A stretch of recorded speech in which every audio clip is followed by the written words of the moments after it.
주님의 은총과 평강이 여러분과 함께 하시길 빕니다.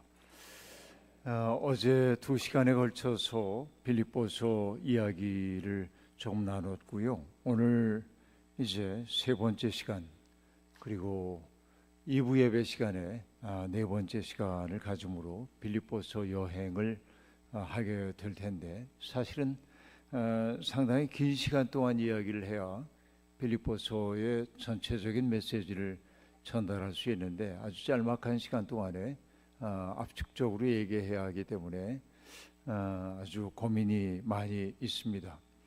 첫 시간에 제가 여러분께 드렸던 말씀은 바울 사도가 언제나 인사말 속에 하고 있는 말, 은혜와 평강이 여러분에게 있기를 빕니다 라고 하는 말이었는데, 우리가 흔히 은혜 받았어요 이런 말들을 인사말로 사용하기도 하지만, 은혜라고 하는 그 말 속에 담겨 있는 의미가 매우 심오하다는 말씀을 드렸습니다. 내가 은혜 안에 있다라고 하는 것을 뭘 보면 알 수 있냐면, 내 마음속에 타자에 대한 친절함이 저절로 생기고, 다른 사람의 고통 같은 것들이 내 마음의 고통으로 느껴지고, 또 다른 사람들이 느끼고 있는 기쁨이 내 마음속에 기쁨으로 느껴지게 될 때 나는 은혜 속에 있다, 이렇게 말할 수 있겠습니다. 스스로 은혜 받았다고 얘기하면서 자기 중심적인 삶을 여전히 살고 있다고 한다면, 그는 일종의 허위의식에 사로잡힌 거라고 얘기할 수 있겠습니다. 믿음이 허위의식이 될 때가 아주 많이 있는 것이죠. 그리고 우리가 은혜 안에 있을 때 우리에게 나타나는 삶의 징조가 있다고 한다면, 그것은 바로 샬롬입니다. 평안이 우리의 마음속에 있습니다. 나의 존재가 무한히 값진 존재로 하나님에게 받아들여지고 있다는 사실을 알게 될 때, 그때 느끼는 마음의 안도감 같은 것들이 우리에게 있습니다. 근데 내가 무한히 값지게 받아들여졌다고 느낄 때 내 마음은 또 열려서 나 아닌 다른 사람들을 내 속에 따뜻하게 맞아들일 여백이 내 속에 생겨납니다. 바로 이것이 샬롬의 세계이겠죠. 일본의 어느 동화 작가가, 어린이 동화 작가가 평화에 대한 이야기를 썼는데, 평화는 싸우지 않는 거, 전쟁이 없는 거, 일반적으로 알 수 있는 이 이야기를 쭉 하다가 뒷부분에 가서 뭐라고 얘기하냐면, 평화란 내가 있어 참 다행이라고 말하는 것, 그리고 내가 있어 참 다행이라고 말하는 것, 그렇게 말합니다.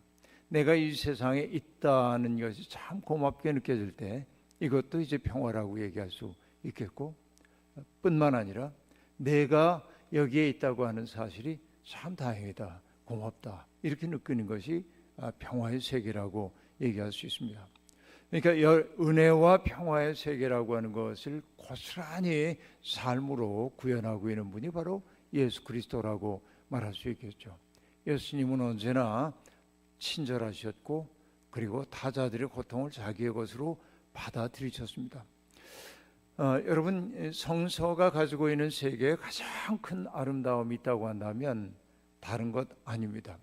세상은 끊임없이 내 고통을 남에게 넘겨줌으로 내가 평안해지기를 구하는 게 세상의 모습입니다. 그런데 성경은 정반대의 길을 우리에게 가르쳐 보여주고 있습니다. 내 고통을 내가 대신 짊어지려고 하는 것, 이것이 진정한 평화를 가져온다고 얘기하죠. 바벨로니아의 포로로 잡혀가 있었던 이스라엘 사람들은 마음속에 깊은 상실감을 느낄 수밖에 없었습니다.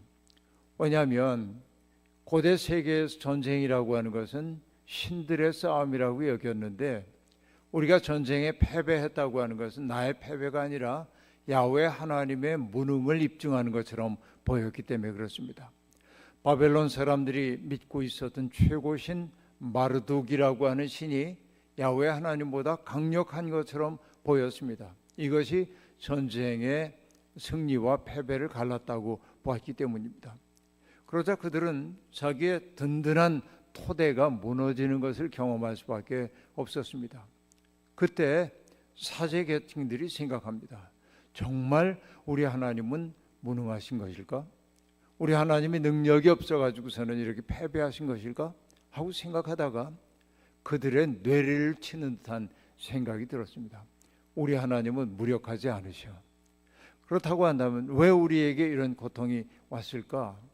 그것은 하나님과 맺었던 언약을 우리들이 충실하게 지키지 않았기 때문에 하나님이 거기에 대해서 징계하시기 위해서 징계의 도구로 바벨론을 사용하고 계시다는 사실을 알게 되었습니다. 지금은 그러므로 우리들이 패배한 것처럼 보이지만은 따지고 보면 지금은 징계의 날이고 지금은 정화의 날이기 때문에 징계가 끝나면, 정화가 끝나면 우리는 회복될 거다라고 하는 사실을 그들은 마음속에 확연히 알게 되었습니다. 그러니까 자기의 시간을 정화의 시간으로 보게 되는 순간 새로운 관점이 열리기 시작했습니다.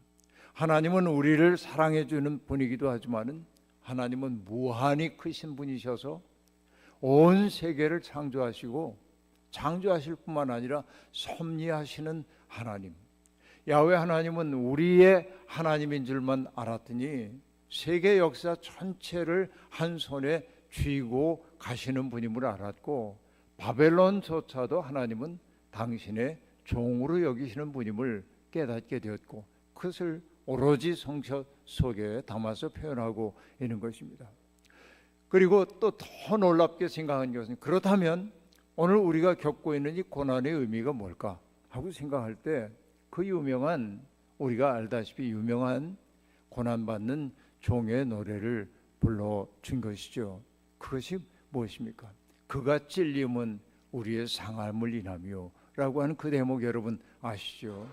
그러니까 이스라엘 민족이 혹은 하나님을 섬기는 사람들이 어려움을 겪게 된 것은 죄에 대한 징계처럼 보이기도 하지만은, 그러나 결국 그 고통을 통해 뭐 하라고 하는 얘기입니까?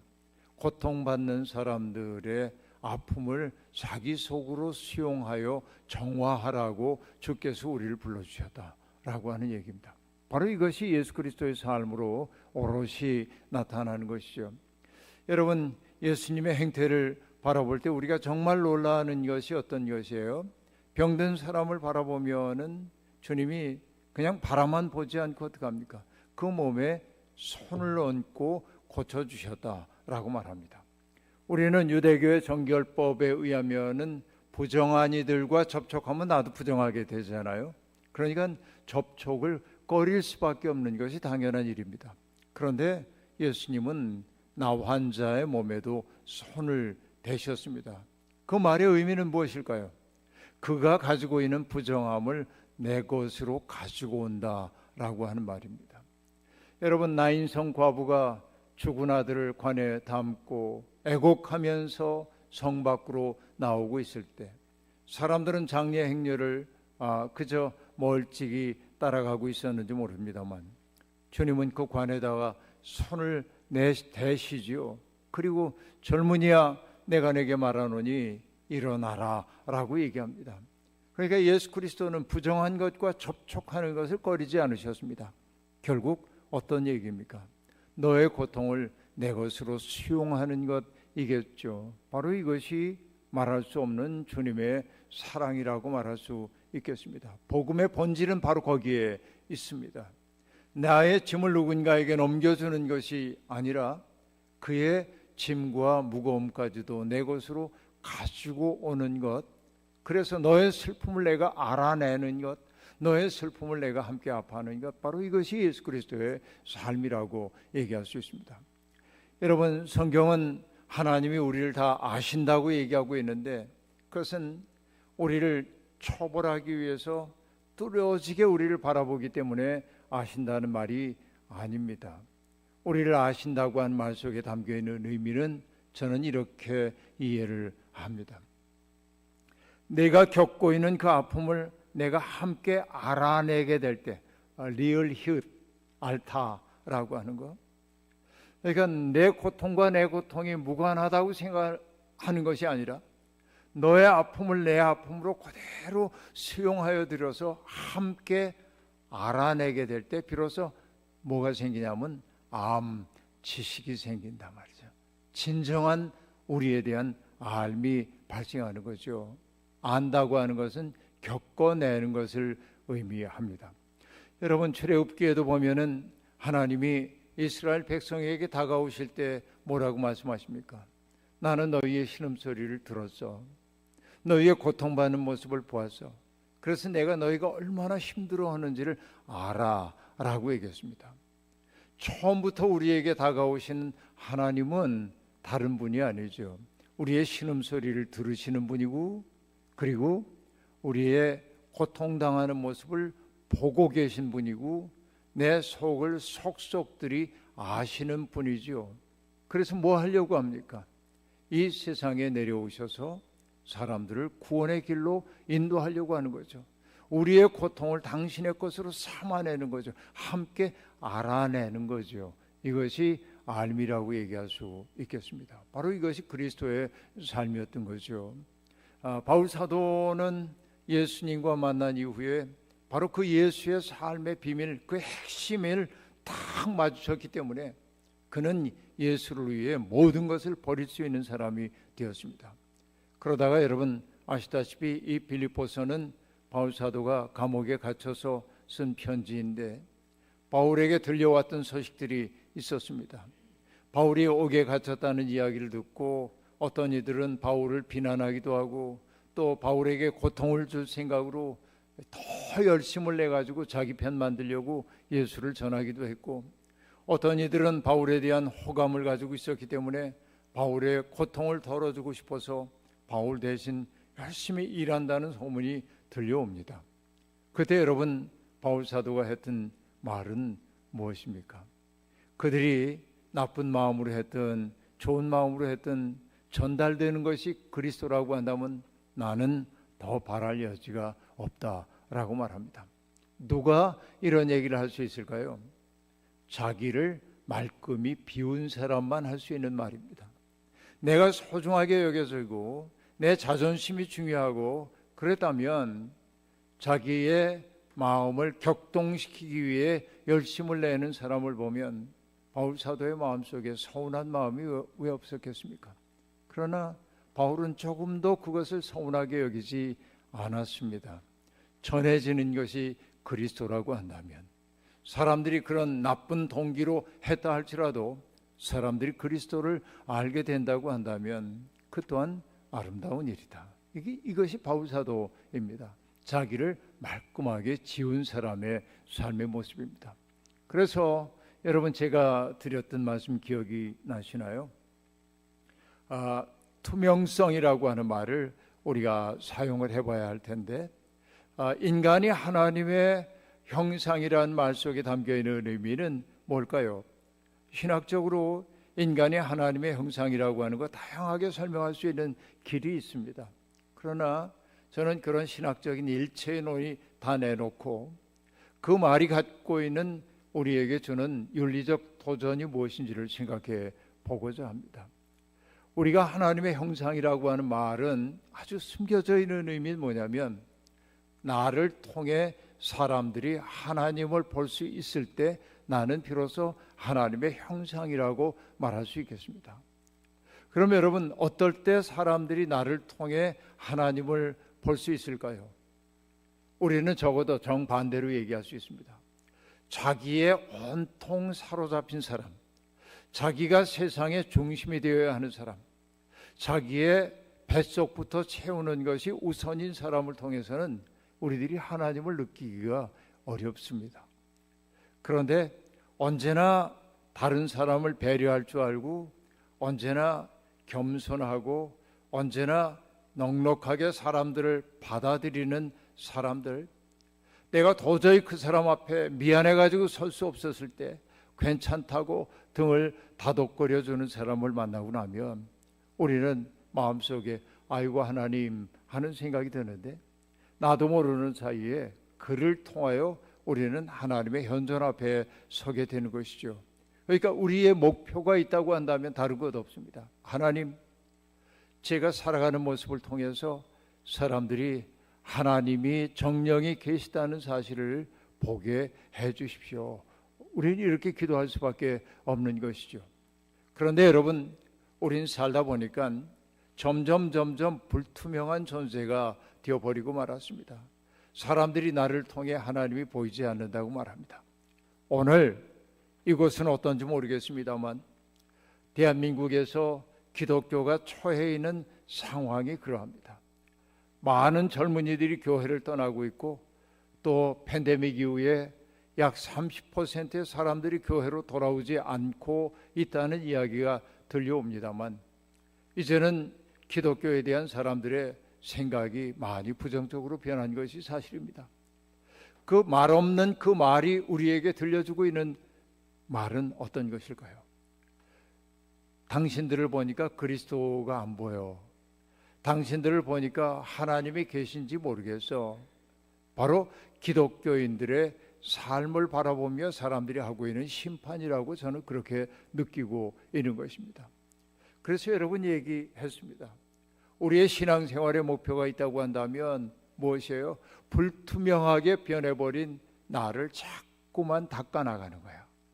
윤동주의 시에 나오는 것처럼 파란 녹이 쓴 거울을 밤마다 낮마다 낮이면 낮마다 밤이면 밤마다 손으로 발로 닦아보자 라고 얘기했던 것처럼 불투명해진 내 마음을 닦고 또 닦아내지 않으면 안 됩니다. 그런데 여러분 아무리 닦아도 오랫동안 덮개로 앉아있는 내 마음속에 때들이 닦아지지 않습니다.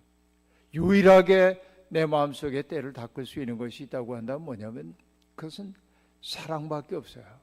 내 고통을 내 고통으로 가져오는 것이 사랑이죠.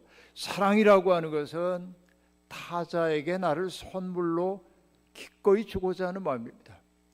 자, 보통 세상은 give and take의 원리에 의해 움직입니다. 내가 이만큼을 해줬으니까 너도 내게 이만큼을 해줘야 돼 라고 하는 게 세상의 원리입니다.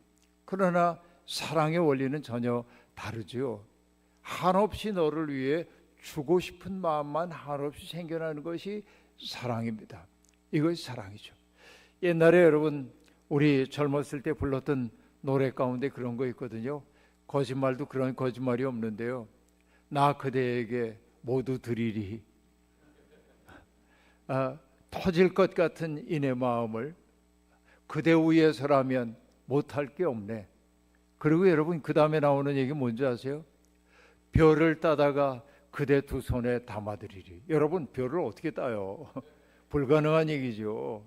그런데 여러분 그 얘기를 들으면서 별을 따다가 그대 두 손에 담아드리리라고 얘기할 때 아주 과학적으로 합리적으로 생각해서 거짓말하지 마. 세상에 그런 거짓말이 어디 있어? 이렇게 말하는 사람 없죠. 그 마음을 받기 때문에 그렇습니다. 그 고백 속에 담겨있는 의미는 뭐죠?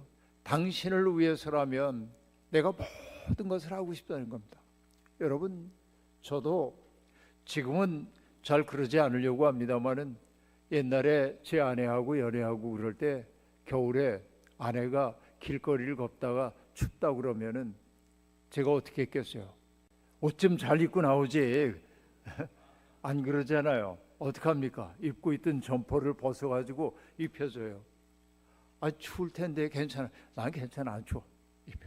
안 춥긴 뭘 안 추워요. 엄청 춥지. 근데 뭐예요? 내가 사랑하는 그 사람을 따뜻하게 보호해주고 싶은 마음이죠. 사랑은 그런 거죠. 사랑이란 그대를 위해 뭐든지 주고 싶은 거예요. 여러분 이게 팔불출 소리 들을 수 있습니다만은 저도 손자 손녀를 두고 나니까 제가 이렇게 고백을 했습니다. 자식 키울 때 몰랐던 사랑이 내 속에 있는 거예요. 손자 손녀를 위해서는 뭐든지 한없이 주고 싶어요. 애들에게는 내가 한없이 너그러워져요. 여러분 정진교 선생님이 옹알이라고 하는 시를 썼는데 그 옹알이라고 하는 시에서 정진규 선생이 이렇게 얘기합니다. 우리 집에 천사가 오셨다는 거예요. 딸이 아이를 낳아가지고 산구안을 하러 집에 왔다는 거예요. 그런데 자꾸 들여다볼 거 아니에요, 애를. 근데 아이가 옹알옹알합니다. 얼마나 예쁜지 모릅니다. 그러니까 시인이 이렇게 얘기합니다. 하나님은 아이에게 오로지 옹알이 하나만 가르쳐서 보내셨다. 그래서 아이가 옹알옹알합니다. 근데 여러분, 아이가 옹알옹알할 때 어른들이 어떻게 합니까? 그 아이에게 너 무슨 소리 하는 거야? 똑바로 얘기하지 알아듣지? 그런 사람 아무도 없지요. 아이가 옹알옹알하면은 어른들은 거기 다가가지고 똑같이 옹알이를 하죠. 옹알옹알. 그랬어. 그러고 끄떡이면서 이럽니다. 그죠? 다 통하는 거죠. 마음이 통하죠. 애가 쌩긋 웃어주면 너무 행복합니다. 그래서 시인이 얘기합니다. 옹알이 앞에서는 모든 의미도 무의미도 다 통한다. 그래서 시인으로서의 나의 언어를 반납한다. 그렇게 얘기합니다. 이 시인은요, 굉장한 언어를 쓰는 사람인데 그 옹알이 하는 아이 앞에서는 시인의 언어를 다 반납하겠다고 그렇게 이야기를 하고 있습니다.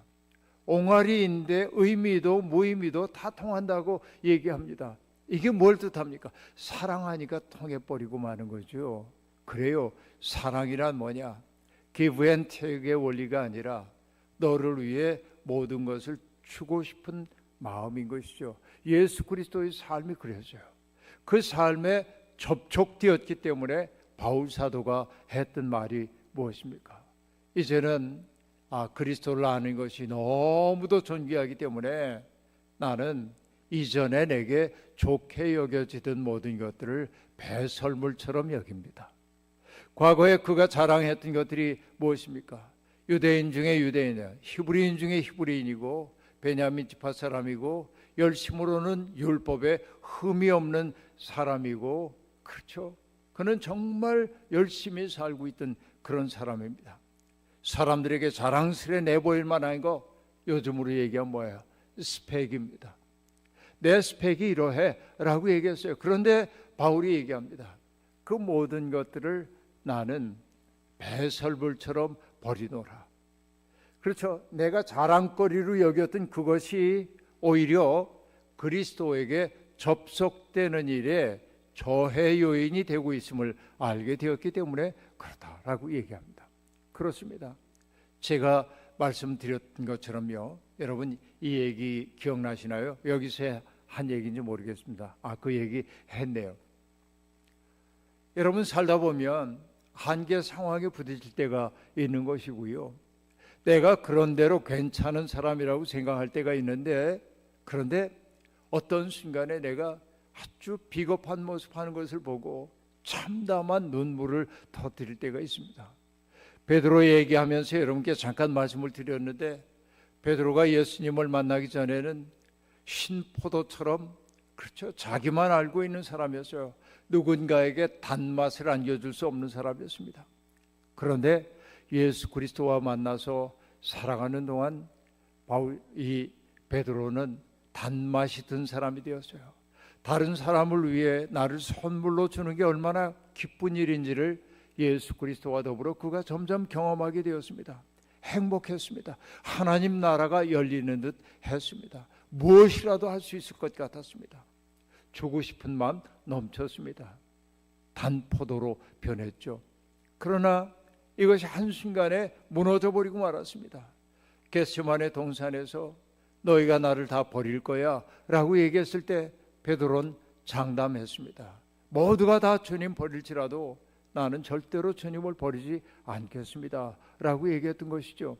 그러나 운명의 타격이 다가왔을 때 베드로는 주님을 버리고 달아날 수밖에 없었고, 그리고 가야바의 법정에서 당신도 그들 가운데 하나죠 라고 말하는 그 여급의 소리에 뭐라고 반응합니까? 아니요, 나는 아니요 라고 말합니다. 겟세마네 동산에서 주님을 찾아온 사람들에게 예수님은 나다 라고 얘기한 데 비해서 베드로는 나는 아니요, 나는 아니요, 나는 아니요 3번씩이나 그렇게 부인을 했습니다. 그때 달개 울음소리가 들려왔고, 내가 달개 울음소리가 들려오기 전에 3번 나를 모른다고 부인할 것이다 했던 주님의 그 말씀이 떠올라서 그는 바깥 어두운 데 가서 통곡했다라고 말합니다. 울었습니다. 내가 그런 대로 괜찮은 사람이라고 생각했습니다. 나는 의협심이 있다고 생각했습니다. 나는 용기 있다고 생각했습니다. 이분과 더불어 죽어도 괜찮겠다고 생각했습니다. 그러나 당신도 그들 중에 하나죠 라고 얘기할 때 여러분, 자기의 의지는 사라지고 두려움이 그를 압도해버리고 말았고, 그리고 자기는 무너져버리고 만 것이죠. 저는 이것을 뭐라고 얘기를 했습니까? 으깨진 포도. 내가 꽤 괜찮다고 생각했는데 으깨어져 버리고 말았다라고 하는 얘기입니다. 그런데 바로 그 순간이야말로 하나님의 은혜가 유입되는 순간이었습니다. 주님은 한순간도 그런 베드로를 바라보면서 못났다고 책망하고 정죄하고 원망하는 눈빛 보이지 않았습니다. 베드로가 세 번째 부인했을 때 주님이 돌아서 베드로를 바라봤다고 성경이 얘기합니다. 그 눈빛이 뭐였을까를 생각해 봅니다. 못난 놈, 그런 것이었을까요? 원망하는 눈빛이었을까요? 저는 그렇지 않다고 생각합니다. 베드로야, 내 마음의 아픔을 내가 안다. 그래, 그게 너지. 그러나 주님의 그 따뜻한 눈빛 속엔 어떤 말도 담겨 있습니까? 너는 지금 넘어졌구나. 그러나 나는 내가 다시 일어설 수 있다고 난 믿어. 가없는 사랑과 받아들임입니다. 여러분, 우리의 존재가 새로워지는 때는 언제입니까? 내가 차마 받아들여질 수 없는데 누군가에 의해 사랑으로 받아들여지는 그때야말로 나의 속에 새로운 생명이 시작되는 때가 아닙니까? 그래서 베드로는 철저히 무너진 그 자리에서 자기의 능력으로가 아니라 하나님의 은혜로 일어선 사람이 되었죠. 레오나드 코헨의 노래 얘기를 했습니다만, 이 세상의 모든 것들은 깨어진 틈이 있는데 그 틈을 통하여 빛이 비춰드는 법이라고 얘기했는데, 여러분, 시편 51편이 얘기했던 것처럼 하나님은 상한 마음의 제사를 멸시하지 않으신다고 얘기했는데, 내 깨진 마음 가지고 그분 앞에 가게 될 때 주님은 그 깨진 마음을 어루만져 합하게 해주시고 그 속에 빛을 비추어 주심으로 빛나는 존재가 되게 해주시는 거죠. 그래서 얘기했습니다. 정호승 시인의 스테인드 글라스라는 시를 얘기하면서, 스테인드 글라스라는 게 깨진 유리를 맞추어 가지고 형태를 만드는 것인데, 그렇죠, 깨진 것들 그 맞춰졌을 때, 그 위에 빛이 비춰졌을 때 영롱한 꿈 같은 색깔이 드러나는 것처럼 상한 우리의 마음을 주님 앞에 가지고 갈 때 주님은 그것을 하나로 맞추어줘 온전하게 해주시고 거기에 빛을 비춤으로 우리를 새로운 존재로 빚어주시죠. 이것이 그리스도의 사랑인 것이죠. 그러니까 이것을 알게 되니까 바울 사도는 그 큰 사랑 하나가 자기의 이전에 좋아하던 모든 것보다 압도적으로 소중한 것을 알게 되었습니다. 그래서 그는 말합니다. 이전에 내게 좋던 모든 것들을 배설물처럼 여긴다. 그리스도를 아는 이것이 너무도 고상하기 때문에. 그러나 바울은 또한 고백합니다. 그러나 내가 이루었다 함이 아니야. 아직 내가 목표에 당도했다고 얘기할 수가 없다.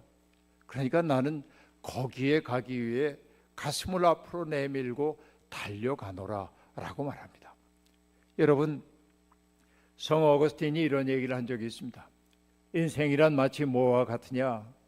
여러분, 안갯길을 더듬더듬 이렇게 가는데 어느 순간에 안개 저쪽에서 향기가 확 나는 거예요. 장미향이라고 합시다. 장미꽃 향이 확 나는 거예요. 그 향이 얼마나 매혹적인지 모릅니다. 그러나 안개가 짙어가지고 장미가 어디 있는지 알 수가 없어요. 그래서 장미가 어디 있는지 찾아봐야겠다. 안갯길 더듬어 더듬더듬 앞을 향해 나아갑니다. 그런데 여러분, 우리가 알잖아요. 뭘 아냐면 장미꽃 향기를 탁 맡았던 그 순간은 내 감각이 작동이 됐지만은 시간이 좀 지나고 나면 장미향은 사라지도록 돼 있어. 남는 것은 뭐예요? 장미의 향기를 맡았던 기억만 남아 있습니다. 그 기억의 끈을 붙들고 장미라고 하는 실체를 찾아가는 것이 인생이다라고 얘기했어요.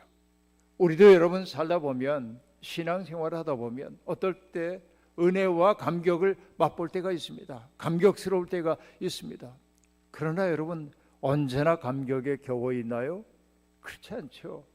우리의 일상의 삶으로 돌아가면은 처리해야 할 일도 많고 걱정되는 일도 많고, 이런 일들 때문에 우리는 그 뜨거웠던 감격을 잃어버릴 때가 많이 있습니다. 당연합니다. 그러나 우리가 잊지 말아야 하는 것은 무엇이에요? 그 감격의 순간을 자꾸만 떠올리고 되새겨야 돼. 그렇죠? 그게 뭐예요? 예배의 시간입니다. 우리가 하나님 앞에 예배를 드리는 그 시간이야말로 뭐냐면은 내가 주님 앞에 사랑을 받았던 그날의 기억들을 새록새록 되살리는 순간이에요. 성경은 끊임없이 예배를 통해서 하나님이 우리를 구원해 주셨던 그 구원의 사건이 재현되는 것이 바로 예배라고 이야기하고 있습니다. 그리고 마침내 우리는 당도하게 될 겁니다. 바울 사도가 얘기하는 것처럼 지금은 우리가 비록 희미하게 보이지만, 거울로 보는 것처럼 희미하게 보이지만 때가 이르면 눈과 눈을 마주하여 보듯 바라보게 될 거라고 얘기합니다. 우리는 그 실체이신 하나님의 마음에 당도하기 위한 순례자임을 잊지 말기를 바랍니다. 나라고 하는 자부심이 무너지지 않으면 우리는 그리스도를 얻을 수가 없습니다. 바울 사도는 스스로 자랑스럽던 그것이 하나님과 굳게 결속되는 일에 방해가 된다는 사실을 알았기 때문에 이전에 자랑거리로 여겼던 그 모든 것들을 그는 배설물처럼 버려놓으라 라고 얘기합니다. 그렇습니다. 오늘 이 자리에 계신 분들 가운데도 마음속 깊은 곳에 자랑하고 싶은 거, 남들에게 나를 근사하게 드러내 보이고 싶은 것이 있는지 모릅니다. 그러나 그게 무너지지 않으면 그리스도와 참으로 만날 수가 없습니다. 저는 유대인의 전설 하나를 좋아하는데요, 이런 전설이 있습니다. 여러 가지 시련을 겪어내면서 하나님을 알게 된 느부갓네살 왕이, 바벨론의 느부갓네살 왕이 하나님 앞에 예배를 드리기 위해 머리를 조아렸습니다. 그런데 천사가 오더니 뒤통수를 턱 때리는 거예요. 그래서 느부갓네살이 뒤를 돌아보면서 왜 그러십니까? 천사가 아무 대답도 안 합니다. 약간 불쾌한 마음이 드는데 그래도 하나님 앞에 예배드리기 위해서 또 고개를 숙였습니다. 또 뒤통수를 또 때립니다.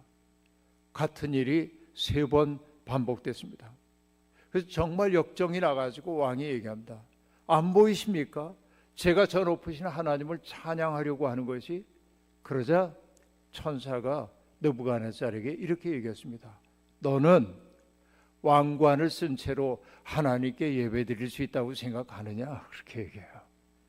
여러분, 너는 왕관을 쓴 채로 하나님께, 왕관이라는 게 뭐예요? 명예스러운 거죠.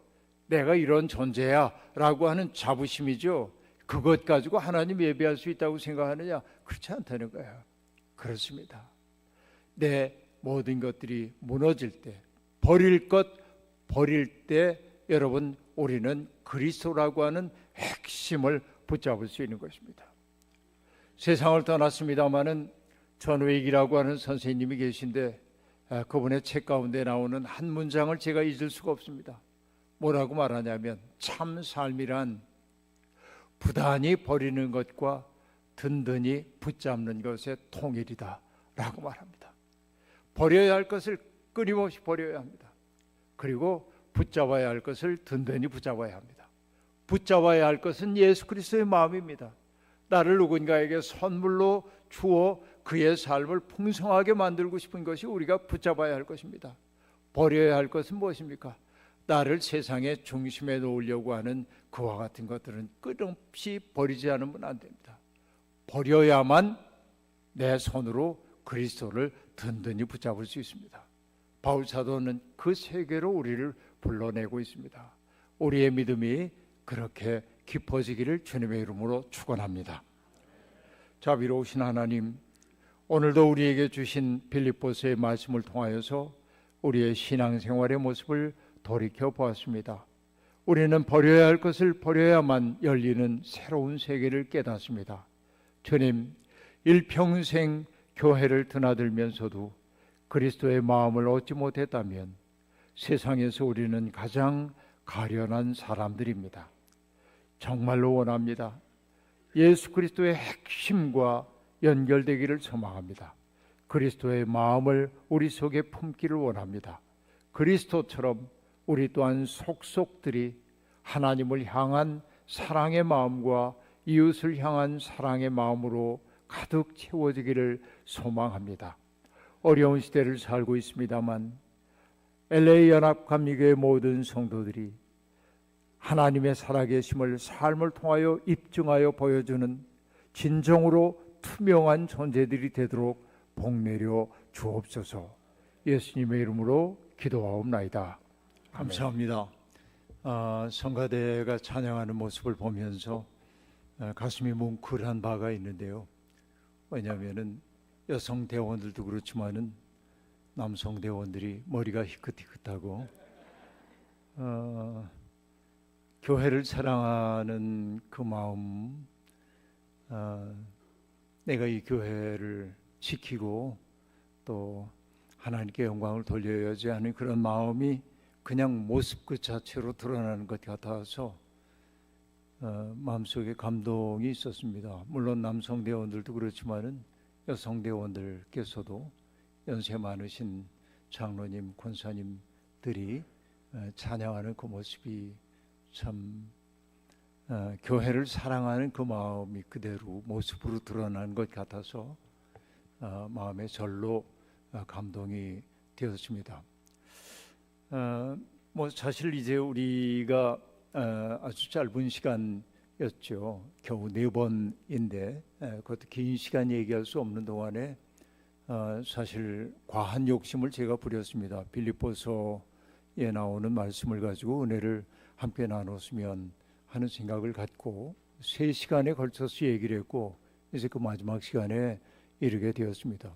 근데 오늘 그 첫 대목에서 바울 사도가 이렇게 말하죠. 그러므로 나의 사랑하고 사모하는 형제들 하고 얘기하고 있는데 여기 형제들이라고 번역되어 있는 단어는 꼭 남성만을 얘기하는 건 아니고 남성과 여성을 다 내포하는 단어인데 우리말 번역은 형제들 이렇게 번역을 해놓고 있습니다.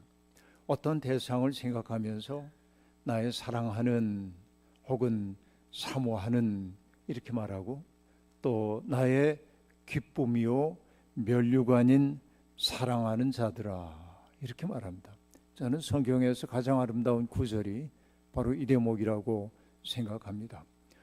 목회자로 오랜 세월을 살아오면서 내가 수많은 성도들을 마주쳤지만 내가 어떤 이름들을 떠올릴 때 이런 이름들로 떠올릴 수 있겠는가 하는 생각을 늘 하고 있거든요. 제가 이런 고백을 할 때가 있습니다. 과거에 젊었을 때는 로마서를 읽으면은 로마서에서 제 가슴을 가장 뛰게 만들던 것은 로마서 1장부터 8장까지의 이야기였습니다.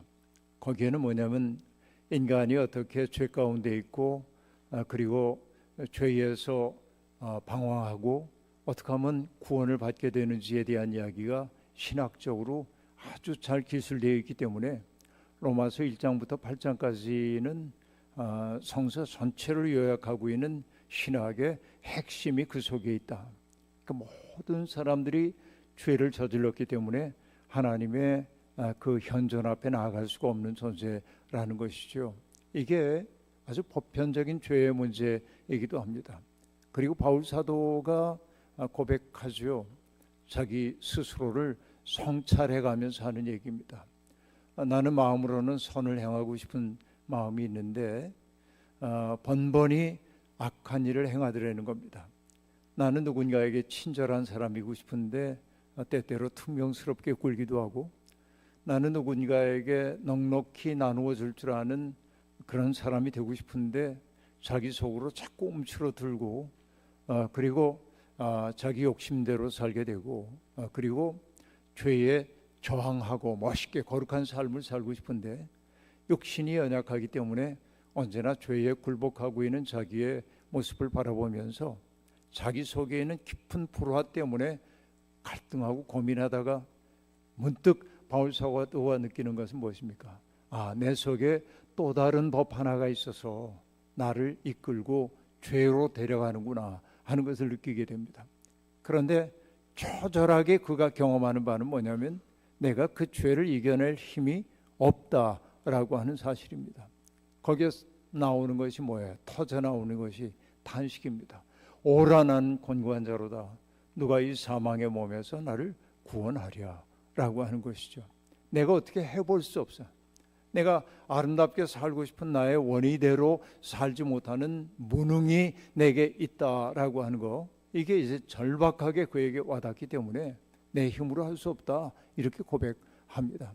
그러다가 문득 그 으깨진 마음에, 어제부터 계속 해왔던 얘기죠, 그의 마음이 그렇게 깨졌을 때 깨진 틈으로 하나님의 은혜의 빛이 스며들게 되고, 그래서 그는 그리스도의 찬가를 얘기합니다. 그리스도 안에서 어떻게 우리가 성령의 능력을 체험하게 되고, 그래서 우리가 얼마나 단단해졌는지를 얘기하면서 그 사실을 알고 나니까는 세상의 어떤 것도 그리스도의 사랑으로부터 우리를 끊어낼 수가 없다라고 말합니다. 그리고 자기의 과거의 삶을 다 돌이켜 생각해 보니까는 자기가 부끄러웠던 삶조차도 하나님의 손에 들려졌을 때 하나님의 영광을 돌리는 도구로 하나님이 바꿔주셨음을 알게 되죠. 그래서 그가 했던 놀라운 고백이 무엇입니까? 하나님의 뜻대로 부르심을 입은 자들에게는 모든 것이 합력하여 선을 이룬다. 이게 놀라운 비결이었습니다. 젊을 때는 바로 이 대목이 제게는 굉장히 크게 다가왔습니다. 근데 중년에 이르렀을 때는 그 로마서 1장부터 8장까지의 내용보다는 9장부터 15장에 나오는 내용이 조금 더 마음에 와닿기 시작했습니다. 결국 어떤 문제냐면은 삶의 문제였다는 얘기죠. 그러면 나는 어떻게 살 건데? 하는 질문이었습니다. 근데 바울 사도가 그렇게 은혜를 경험한 사람들의 삶이 어떠해야 한다고 말하고 있냐면, 우리를 하나님께 바치는 거룩한 제물로 바쳐야 한다고 얘기합니다. 삶으로 드리는 예배에 대한 이야기를 합니다. 그런데 그 예배의 핵심은 어디에 있냐면, 너희 강한 자가 약한 자들의 약점을 담당해야 한다. 그의 아픔까지도 내 것으로 부둥켜 안아야 한다라고 하는 게 바울 사도의 그 윤리의 기본적 핵심입니다. 어떤 분은 이 기독교인의 윤리를 가리켜서 뭐라고 얘기하냐면은, 영어로 표현되기를 the ethics of superabundance 그렇게 말하고 있는데, 흘러넘침의 윤리라고 할까? 그렇게 얘기할 수 있겠습니다. 보통 우리는 윤리는 어떠했습니까? 내가 그저 의롭게 살면 되고, 내가 거짓말하지 않으면 되고, 내가 도덕적인 주체가 되어 살면 되고, 이게 윤리였습니다. 근데 슈퍼어번던스라고 하는 것은 무엇이냐면, 나를 미워하는 사람, 나를 박해하는 사람을 사랑하고, 그들을 위해 기도하고, 그들을 용서하고, 그를 나의 삶 속에 부둥켜 안는 것이 흘러넘침의 윤리인 것이죠. 예수 그리스도가 우리에게 가르쳐 주신 삶이 바로 그런 것입니다. 이게 몸으로 드리는 제사라고 하는 것이죠. 이것이 15장까지 이어지게 됩니다. 기독교인들은 이렇게 사는 거야, 그렇게 말합니다. 정말 우리 그렇게 살고 있나요?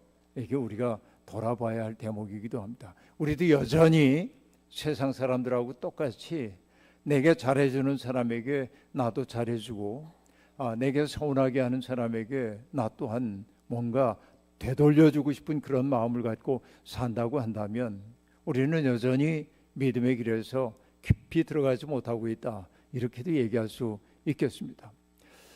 그런데 제가 이제 요즘 들어가지고서는 로마서에서 제일 좋아하는 대목 가운데 하나가 로마서 16장인데, 16장은 별로 신학적인 내용이 별로 없습니다. 거기에는 또 윤리적인 행위에 대한 이야기도 별로 없습니다.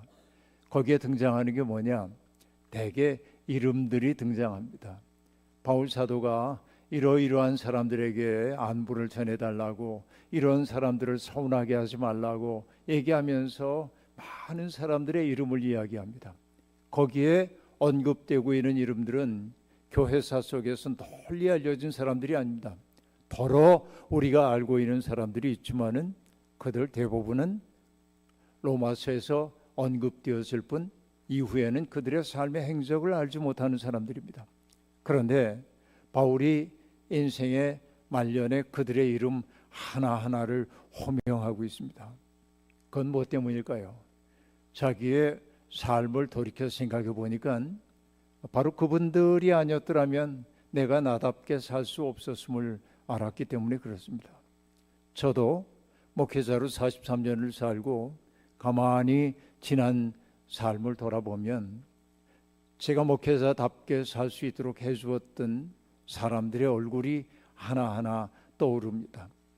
그분들은 대개 어떤 분들이냐면 똑똑한 사람들 혹은 자기의 견해가 뚜렷했던 사람이 아니고 어떤 경우에도 곁에 있어주는 사람들이었습니다. 어떤 경우에도 저를 신뢰해주고 기다려주고 그리고 언제나 따뜻한 시선으로 저를 보듬어 주었던 분들, 그분들이 저로 하여금 이탈하지 않고 목회자로 살도록 해주었구나 하는 생각을 하게 되는데, 제가 여러분들에게 특별히 감사하게 생각한 것은 교회가 큰 어려움 속에 있었을 때 여러분 마음속에도 내적인 흔들림이 있었는지 모르지만 120년 된 이 교회를 지켜내기 위해서 든든하게 그 자리에 계시면서 서로가 서로에게 곁이 되어줬다고 하는 사실이 얼마나 고마운지 모르겠습니다. 저는 우리가 믿음의 사람이 된다고 하는 것을 여러 가지로 얘기할 수 있겠지만은 이렇게 표현할 때가 있는데요. 누군가에게 설당이 되어주는 사람, 설당이 되어주는 사람. 여러분, 내가 누군가 외로움 속에 벼랑 끝에 내몰린 것 같은 사람에게 잠시라도 머물 수 있는 기댈 언덕이 되어준다고 한다면 나는 제대로 사는 거라고 그렇게 느끼곤 합니다. 정현정 선생님, 시인인 정현정 선생님이 비스듬히라고 하는 시를 쓰셨는데 세상 모든 것들이 서로 비스듬하게 기대고 있다고 이야기합니다. 우리가 사람 인자를 보더라도 둘이 이렇게 기대고 있는 모습을 보여주고 있는데 기대고 있는 사람의 모습은 얼마나 아름다운지 모릅니다. 우리가 사람인 그러지만은 고대에는 그 사람인이 어질인으로 쓰이기도 했는데요. 어질인자도 보면은 인변에 두 이자가 함께 있습니다. 두 사람 사이에 마땅히 있어야 하는 것이 어짐이죠. 어제도 얘기했지만은 어질인자를 우리가 어질다 이렇게 번역하기도 하지만은 인의 근본은 씨앗이라고 하는 뜻이라고도 했는데 사람 때문에 씨앗이 사랑이에요. 그 사랑이라고 하는 것은 무엇입니까? 그가 나를 필요로 할 때 그의 곁에 머물러 있어 줌입니다. 자, 제가 여기에 이렇게 서 있는데 제가 서 있을 때 필요한 땅은 얼만큼이냐면 사방 30cm면 저는 충분히 서 있을 수 있습니다. 그러나 여러분, 제가 30cm로 되어 있는 절벽 위에 20m 위에 벽 위에 서 있다고 생각해 보십시오. 제가 제대로 설 수 있을까요? 안 되잖아요.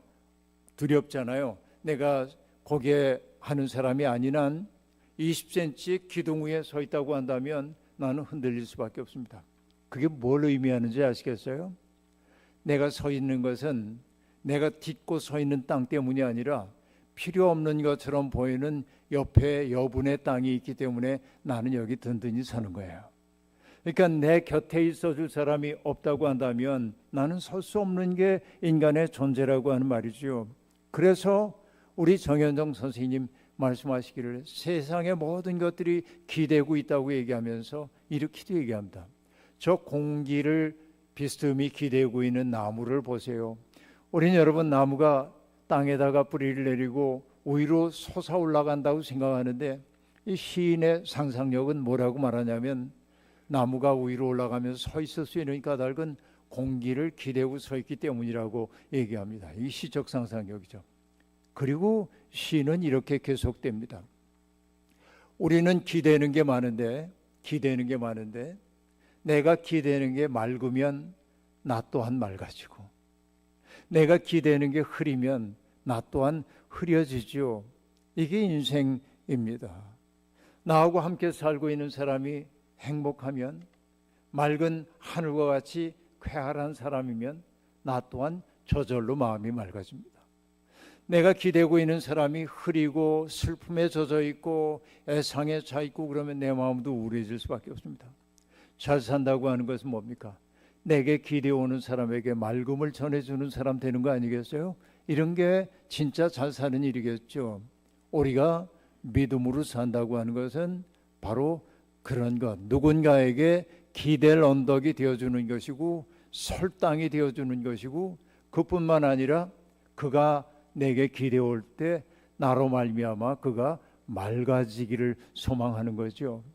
그러니까 여러분 바로 이것이 바울 사도의 삶이었던 것이죠. 그래서 그 마음을 가지고 사람들을 대하니까 그 마음이니까 사람들을 표현할 때 뭐라고 하냐면 나의 사랑하고 사모하는 형제들 이렇게 말할 수 있어요.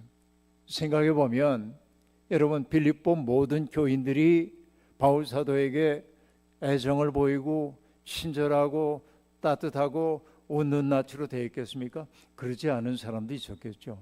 그러나 바울은 그 모든 경계를 넘어서서 그들을 사랑으로 품어 안게 되었습니다. 뭐 때문에 그럴 수 있었을까요? 호불호의 관계를 가지고 사람들을 대하지 않았기 때문에 그렇습니다. 조금 높은 곳에서 바라보면요, 여러분 제가 한국에서 북한산이나 이런 데만 올라가도 산 꼭대기에 올라가서 밑에 이렇게 마을을 내다보면서 어떤 생각이 드냐면 이런 생각이 들어요. 와, 아파트가 저렇게 많은데 내 집 한 칸이 없구나. 우선 그죠?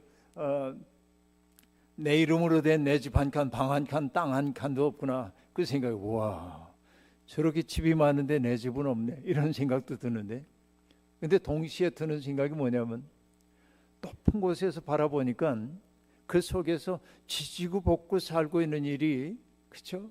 서로 미워하고 척지고 갈라지고 하는 일이 부질없게 느껴져요. 조금 높은 곳에서 바라보니까. 여러분 그렇습니다. 내 시선을 높은 데 두면 내 마음에 들지 않는 사람도 가엽게 보일 때가 있는 것이죠. 내 마음이 커지고 나면 어떤 사람이 내게 잘못한다고 해도 긍휼히 여기는 마음이 내 속에 생겨나는 거예요. 그렇죠? 이 긍휼히 여기는 마음이 내 속에 생겨나요. 예수 그리스도가 온 세상의 죄를 짊어졌다고 하는 것은 뭐냐면 하나님의 아들이시기 때문에 높은 시선으로 바라보니까 그의 눈에서 티끌만 보이는 게 아니라 그의 눈에서 눈물, 감춰진 눈물이 보이는 거예요. 그러니까 이 사람이 이렇게 가시처럼 굴고 있는 것도 자기 속에 있는 아픔 때문이지. 그러니까 예수 그리스도는 그를 함부로 판단하지 않고 뭡니까? 어이구 불쌍한 거 다독다독 그죠? 이런 거예요. 바울 사도도 그 마음이에요.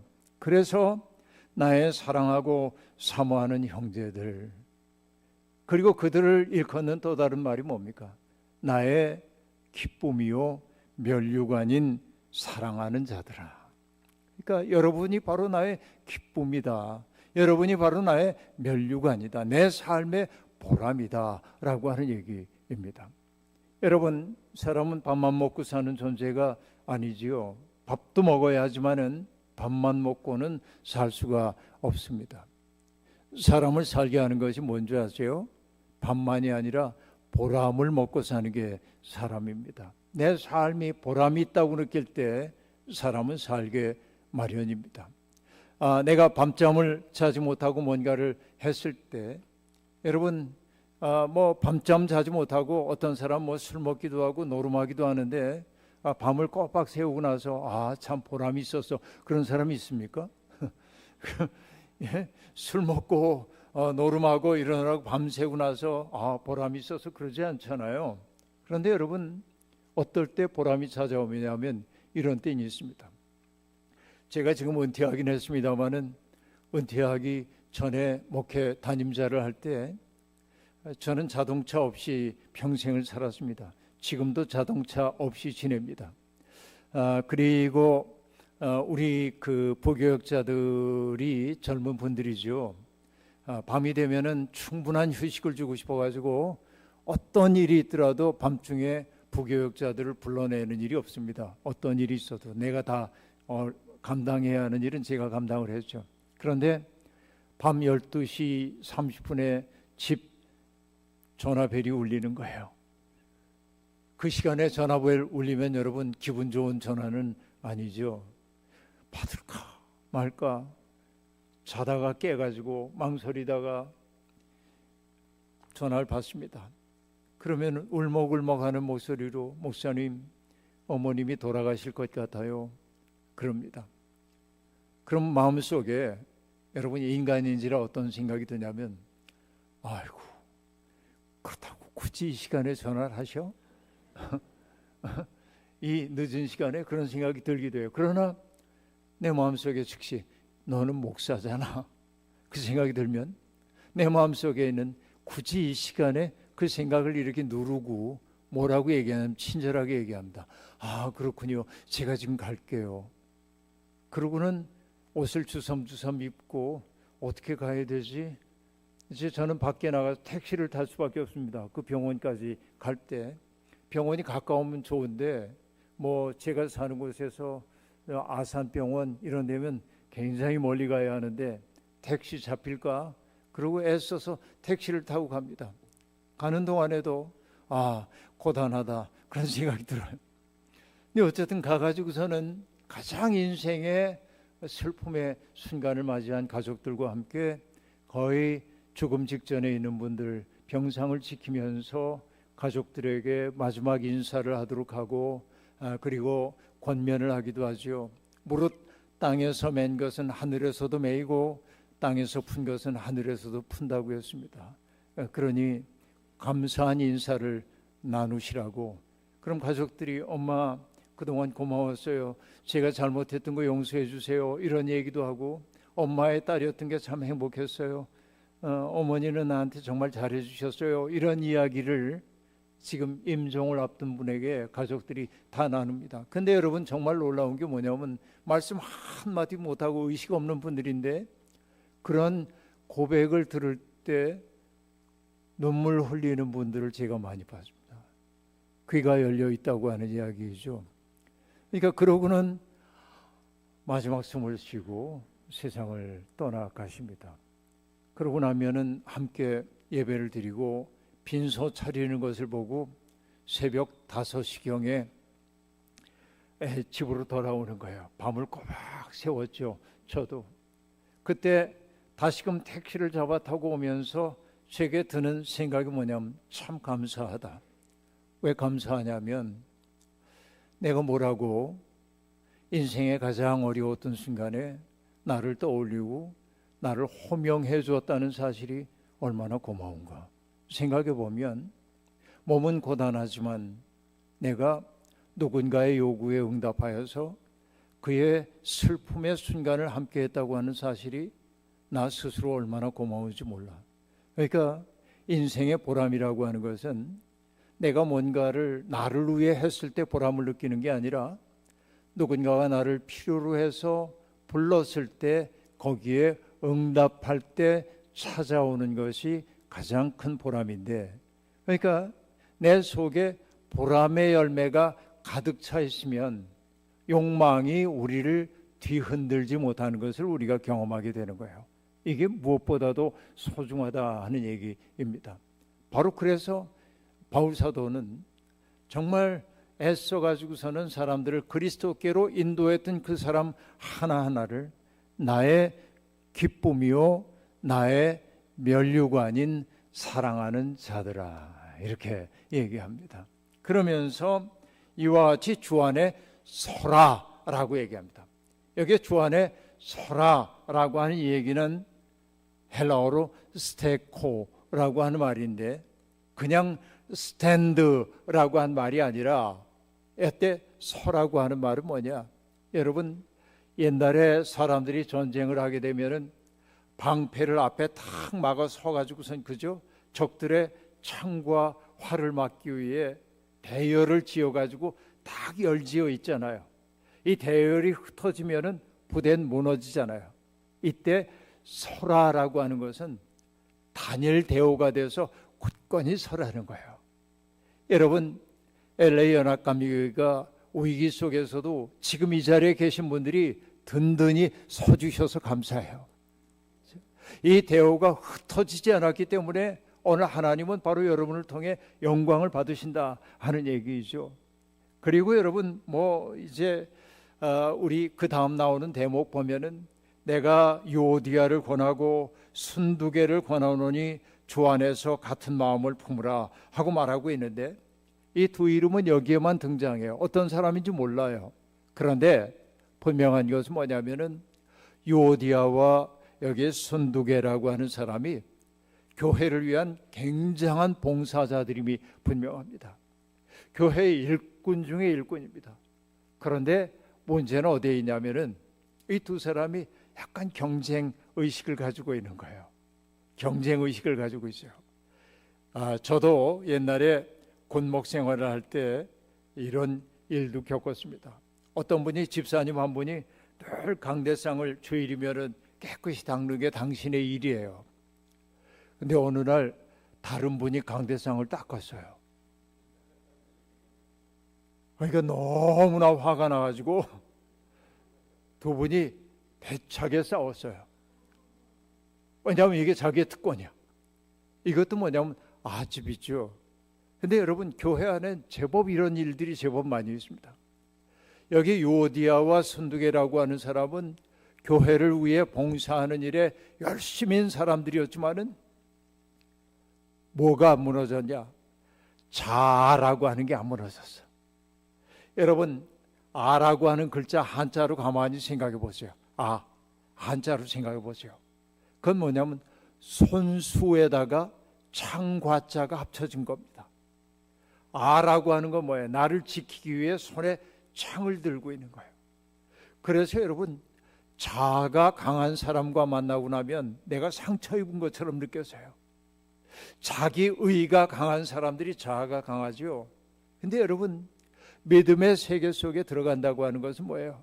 자아가 무너져서 다른 사람을 위한 여백이 많아지는 것을 의미해요.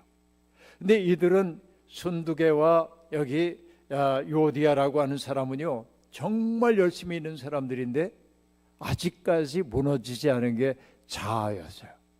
그 때문에 허영심을 가지고 서로를 대하고 있었다 하는 얘기입니다. 그래서 앞에서 바울 사도가 했던 얘기가 아무 일에든지 다툼이나 허영으로 하지 말고 오직 겸손으로 각각 자기보다 남을 낮게 여겨라, 이렇게 말했는데 바로 이런 상황을 염두에 두고 있는 것입니다. 교회가 가장 아름다워질 때는 언제이냐? 내가라고 하는 생각이 무너지고 나보다 다른 사람을 낮게 여기는 마음이 있을 때 교회는 든든히 서기 시작한다 하는 얘기입니다. 이것이 여러분 교회를 교회되게 하는 것이에요. 얘기하다 보니까 얘기를 맞춰야 할 시간이 됐네요. 이거 할 수 없어요, 이게. 근데 여러분, 여기에 이 대목만 얘기하고 넘어가겠습니다. 바울 사도가 교인들에게 얘기합니다. 여러분, 주 안에서 기뻐하십시오. 내가 다시 말합니다. 기뻐하십시오. 누가 기뻐할 수 있습니까? 여러분, 인생의 조건이 좋은 사람들이 기뻐하는 게 아니라 자기의 내면 속에서 하나님의 은혜의 강물이 솟구쳐 나오는 사람들이 기뻐할 수 있습니다. 기쁨이 기독교인들의 어떤 으뜸가는 특색이어야 합니다. 여러분, 예수를 믿는다고 하는데 그 표정이 언제나 어두운 사람들도 있습니다. 미안하지만 그분 속에 기쁨의 샘이 없어서 그럽니다. 제가 농담처럼 하는 얘기인데 예수 믿는 사람들이 여기 이마를 가만히 보면 글자가 있어요. 어떤 글자냐면 맹견주의, 그런 거. 건드리면 뭡니다, 그런 거. 화낼 만반의 준비를 하고 사는 사람들이 있습니다. 여러분, 기독교인들이 그러면 안 됩니다. 기독교인들이 여기 적혀 있는 것은 뭐라고 해야 될까요? 시 가지고 얘기하죠. 정진규 선생님이 이렇게 얘기했습니다. 나 요즘 한 산알 잘 열리고 있어. 놀러 들어오시오. 그렇게 얘기합니다. 그렇죠? 내가 여러분 환영합니다. 여러분 누구든지 내 마음속에 받아들일 준비가 난 되어 있습니다. 내가 왈칵왈칵 잘 열리고 있습니다. 오셔서 머물다 가십시오. 여러분, 이것이 기뻐하는 사람들의 삶이죠. 기뻐하는 사람에게 가고 싶어하는 거예요. 그리고 얘기합니다. 너의 관용을 모든 사람에게 알게 하라 라고 말합니다. 예수 믿는 사람들은 관용의 사람이 되어야 합니다. 서부전선 이상 없다라는 책을 썼던 레마르크라고 하는 사람이 썼던 책이 또 하나 있죠. 개선문이라고 하는 책입니다.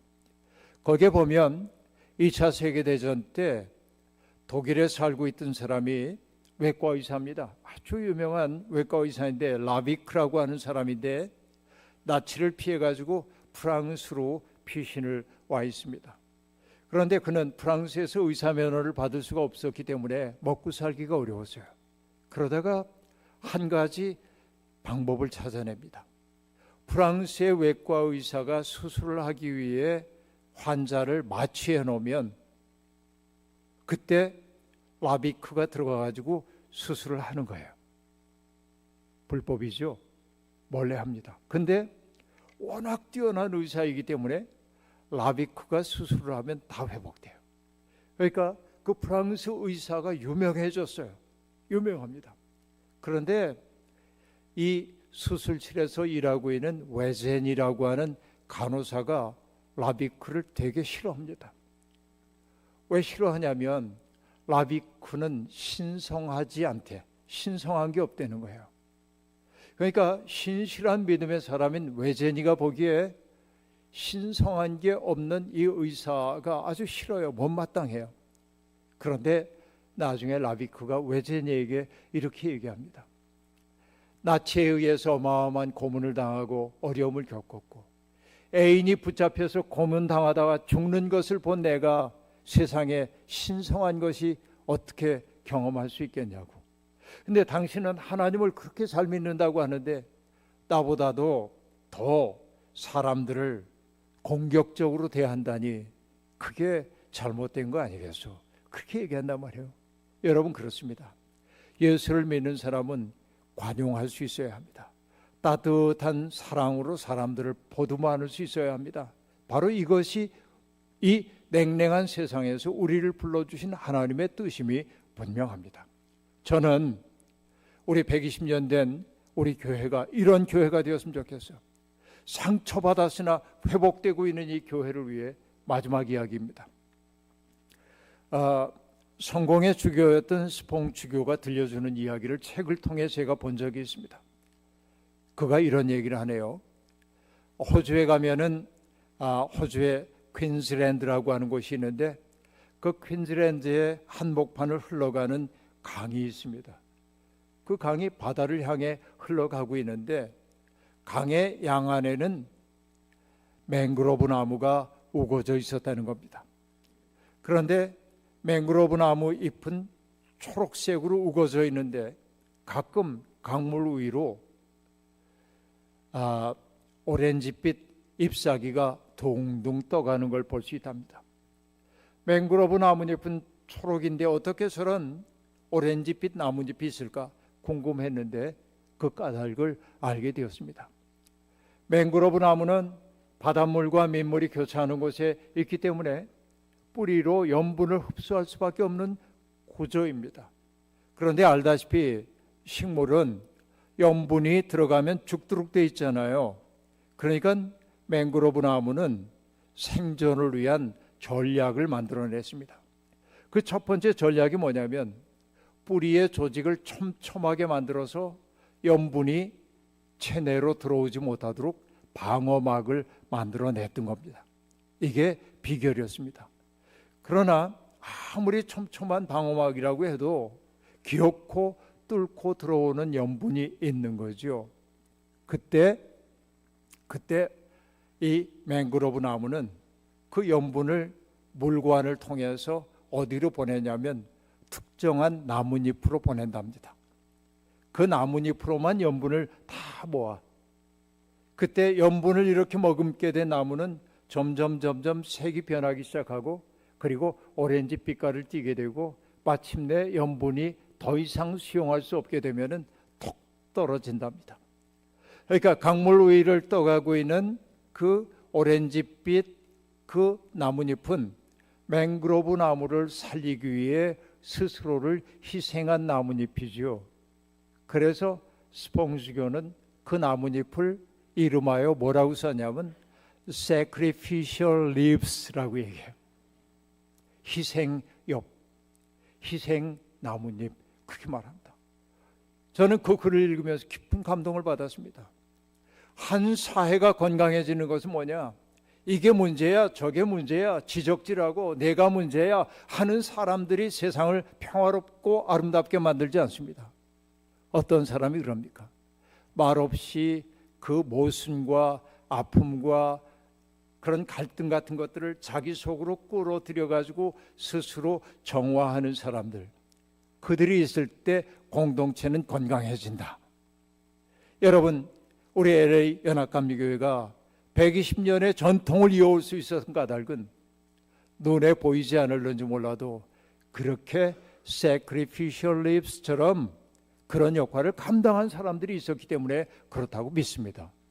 그러니 오늘 이 자리에 계신 분들도, 그러니까 누군가를 희생시키기 위해 사람을 지적하는 사람이 아니라 교회 안에 있는 아픔과 소름과 갈등 같은 것들을 자기 속으로 품어 안아 정화하는 사람들이 되길 바랍니다. 그때 교회는 성령 충만한 공동체가 되리라고 확신합니다.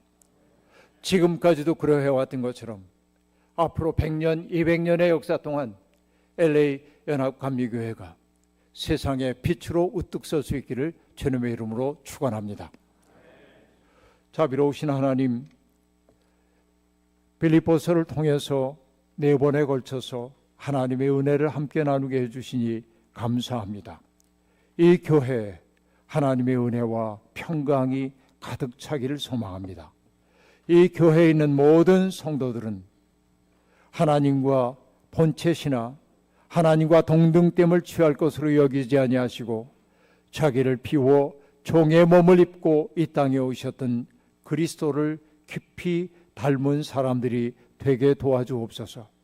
그래서 교인들 간에 깊은 연대와 일치를 경험하게 도와주시고 그대가 있어 내가 있다고 하는 고백이 넘치는 교회가 되게 도와주셔서 오늘 이후에 이 교회가 점점 더 푸르러지고 늙을수록 진액이 풍부한 나무처럼 하나님의 영광 돌리는 복된 교회가 되게 하옵소서.